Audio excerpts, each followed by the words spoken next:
Organ tumbuhan yang akan dibahas nanti ada dari bawah. Kita akan belajar nanti mengenai akar, kemudian ada batang, dan tentu saja daun. Dari 3 organ ini, nanti penjelasannya akan terbagi menjadi akar dikotil dan akar monokotil, batang dikotil, batang monokotil, termasuk juga daun dikotil dan daun monokotil.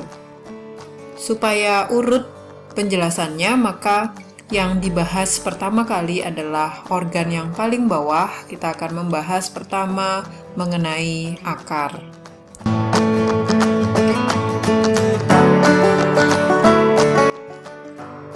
Organ yang dimiliki oleh tumbuhan ini memiliki struktur yang amat kuat dan terbukti bahwa organ ini mampu menerobos lapisan tanah yang begitu keras. Bahkan pada beberapa tumbuhan dikotil dapat menjalar sampai jauh dari tempat tumbuhnya. Ini aja sudah bisa dilihat, pohonnya ini akarnya bisa sampai sini.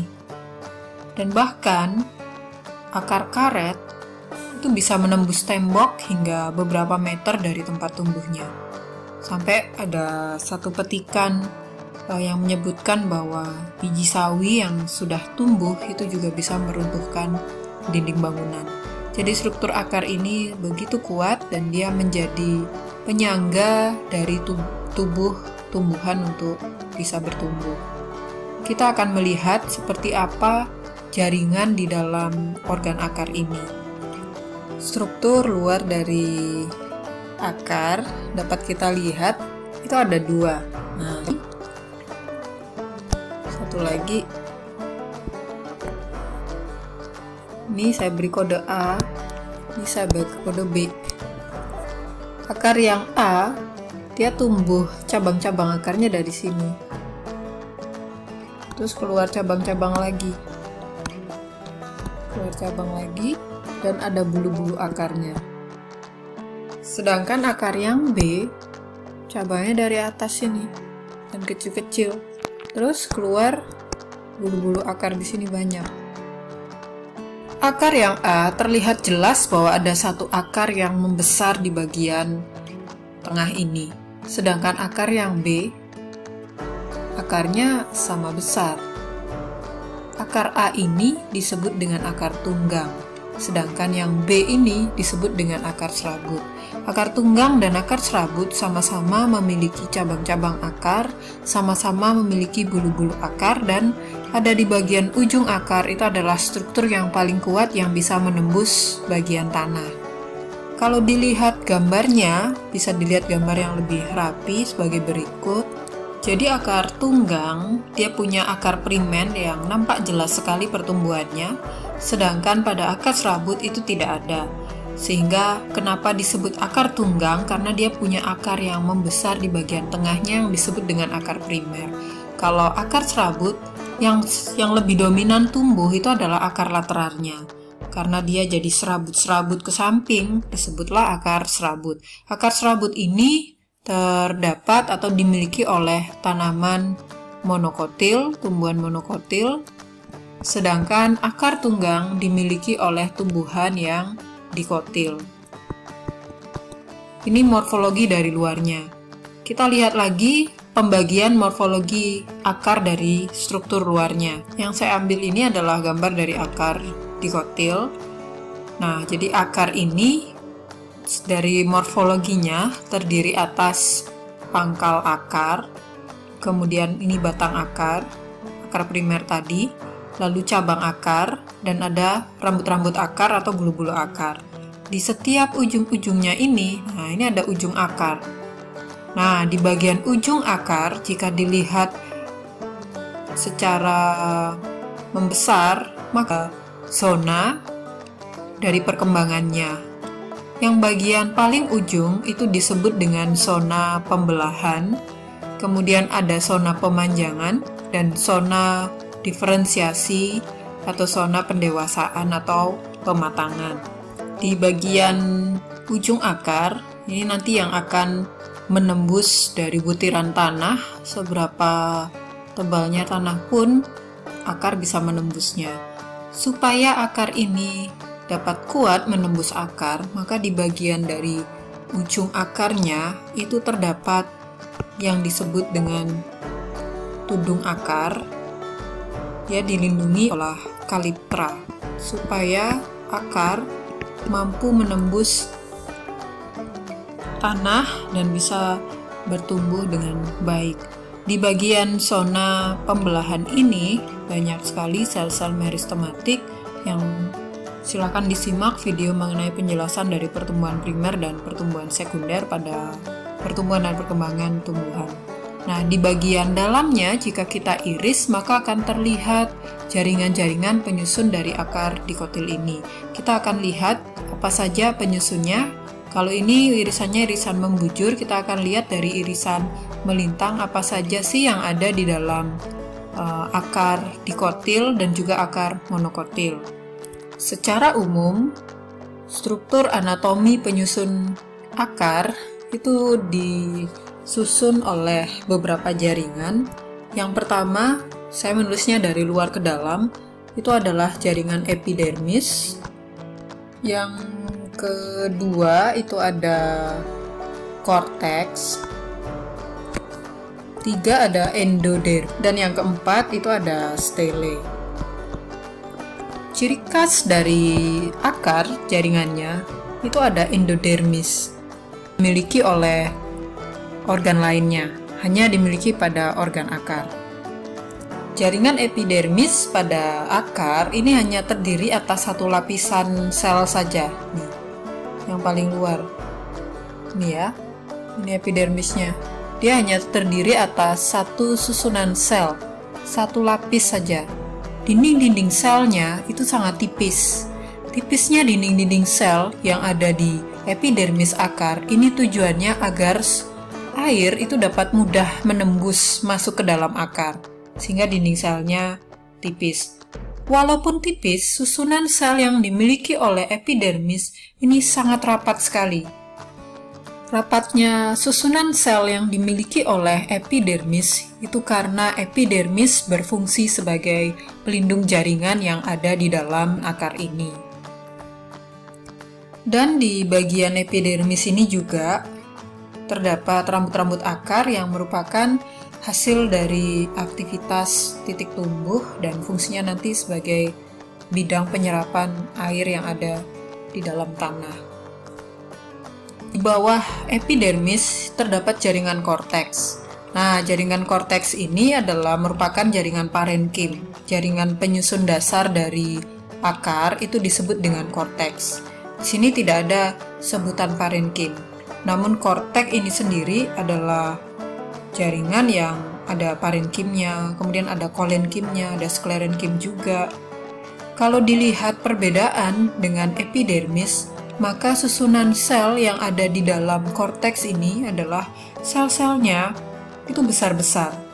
Susunannya lebih longgar. Ini nampak kan? Susunannya lebih longgar daripada epidermis yang tersusun rapat. Susunannya lebih longgar, kemudian juga muncul rongga-rongga di antar selnya. Dia ada rongga-rongganya. Nah, rongga-rongga ini tujuannya adalah sebagai tempat pertukaran gas di rongga-rongganya tersebut. Dinding-dinding sel, satu sel yang ada di korteks, ini dindingnya sangat tipis sekali. Tujuannya supaya memperlancar dalam pertukaran gas. Dan kadang-kadang juga di dalam korteks ini, mereka bisa menyimpan cadangan makanan berupa tepung. Sehingga dapat dikatakan bahwa korteks ini fungsinya adalah sebagai jaringan penyusun dasar dari akar, kemudian juga sebagai tempat pertukaran gas di dalam organ akar, dan juga mampu menyimpan cadangan makanan berupa tepung. Ciri khas yang dimiliki oleh organ akar itu adalah dia memiliki jaringan yang disebut dengan endodermis. Endo itu artinya di bagian dalam. Dermis itu artinya lapisan. Jadi dia punya sebuah struktur yang melindungi fungsi akar ini secara keseluruhan. Ya, bisa kita lihat jika korteks ini dindingnya sangat tipis. Nah, di sini bagian tengahnya ini terdapat penebalan. Nah, ini adalah endodermis.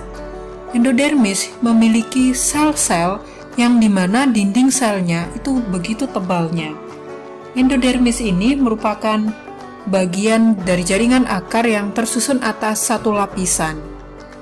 Susunannya sangat rapat dan kadang-kadang dia punya zat yang diberi nama suberin. Suberin ini sifatnya kedap air dan agar tidak mudah ditembus oleh air maupun air yang sudah di dalam tidak mudah untuk keluar. Dan di bagian endodermis ini terdapat penebalan yang berupa titik-titik yang disebut dengan pita Kaspari. Ini bagian titik-titiknya yang mengalami penebalan ini. Penebalannya yang terdapat di endodermis itu disebut dengan pita Kaspari. Nah, mengapa kok ini kan akar? Akar itu kan fungsinya menyerap air. Lah terus kenapa kok di bagian jaringannya dia punya lapisan endodermis yang malah cenderung tebal dan sulit dilewati oleh air, ya kan? Jawabannya gini, kalau misalnya tanaman itu mudah dilewati oleh air, maka ketika peristiwa hujan, semua air akan masuk, diserap. Itu menyebabkan jadinya oksigen yang ada di dalam tanah akan semakin berkurang. Ketika hal itu terjadi, tanaman juga bisa mati. Sama dengan kalau dia mudah dilewati air, maka air juga akan mudah keluar dari jaringan akar. Maka ketika musim kemarau, wah, bisa bahaya tuh mati semua tanaman. Supaya hal ini tidak terjadi, maka akar memiliki struktur yang khas, dia punya endodermis. Contoh lainnya adalah pada peristiwa banjir. Ketika banjir terjadi, kita bisa melihat beberapa tanaman bisa tahan 2, 3, bahkan 1 minggu atau 1 bulan dia bisa hidup dengan dikungkung air, direndam oleh air akarnya. Itu terjadi karena endodermisnya bekerja. Dia punya lapisan suberin, bahkan kadang ada lignin dengan pita kasmarinya, membuat supaya air yang ada di banjir tadi tidak bisa masuk ke dalam akar dalam sekian waktu tertentu. Namun kalau direndam dalam waktu yang lama, pasti jaringan-jaringan juga akan busuk dan membuat tanaman jadi mati. Nah, lalu bagaimana cara air melewatinya? Di antara penebalan-penebalan ini ada beberapa bagian sel penyusun endodermis itu yang tidak mengalami penebalan. Jadi nanti air bisa melewati bagian tersebut, sehingga disebut dengan sel-sel penerus. Sedangkan fungsi utama dari endodermis adalah melindungi supaya akar tidak mudah ditembus air maupun tidak mudah kehilangan air. Struktur jaringan yang keempat adalah stele. Mulai dari endodermis masuk sampai ke dalam itu namanya adalah stele, ya. Mulai dari endodermis masuk ke dalam itu adalah stele. Stele nama lainnya adalah silinder pusat. Silinder pusat ini dia terbentuk oleh jaringan pengangkut, jaringan pembuluh atau jaringan pengangkut. Dia adalah xilem dan phloem. Jika kita cermati, akar ini punya ciri khas. Yang pertama, dia punya endodermis, tidak dimiliki oleh organ lain. Nah, fungsi dari akar apa? Dia mengangkut air, ya kan? Air mineral, unsur hara yang ada di dalam tanah. Oleh sebab itu, ada satu bagian dari pembuluh yang pasti lebih menonjol bentuknya. Ukurannya juga pasti lebih besar daripada jaringan yang lain. Dan juga jumlahnya pasti lebih banyak, ya kan? Kita bisa lihat, organ itu adalah xilem. Kalau kita perhatikan, xilem ukurannya begitu besar daripada phloem.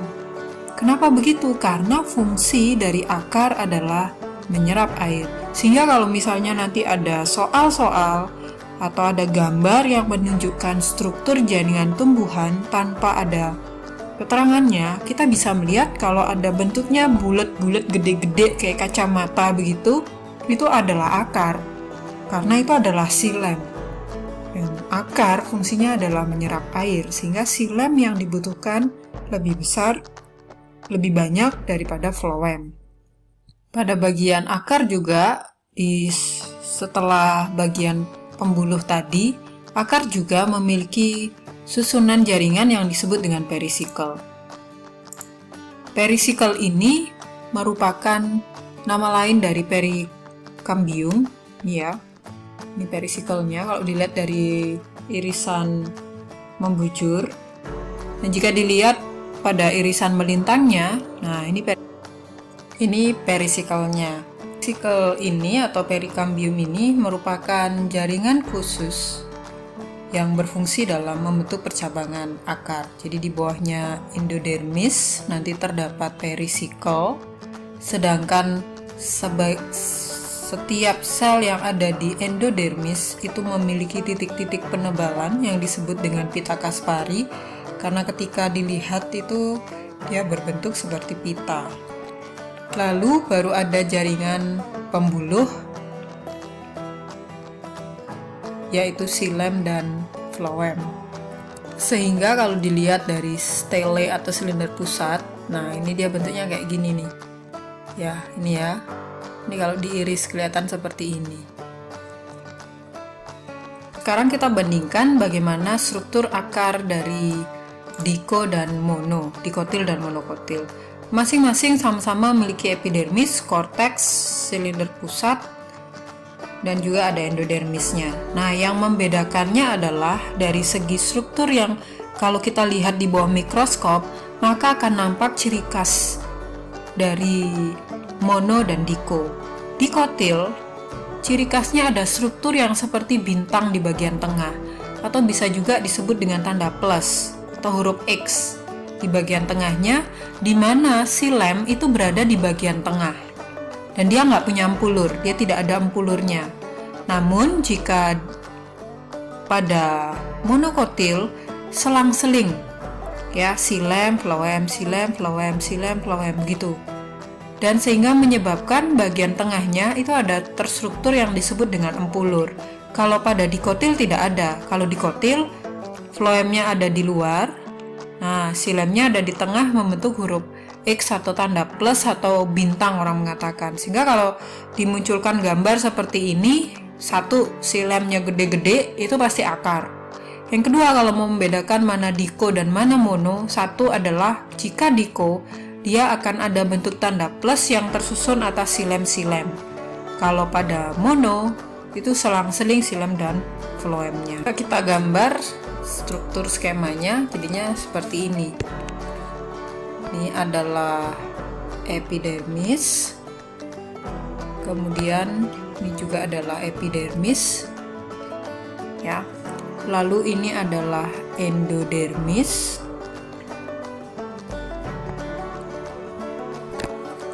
kemudian ada xilem dan floem.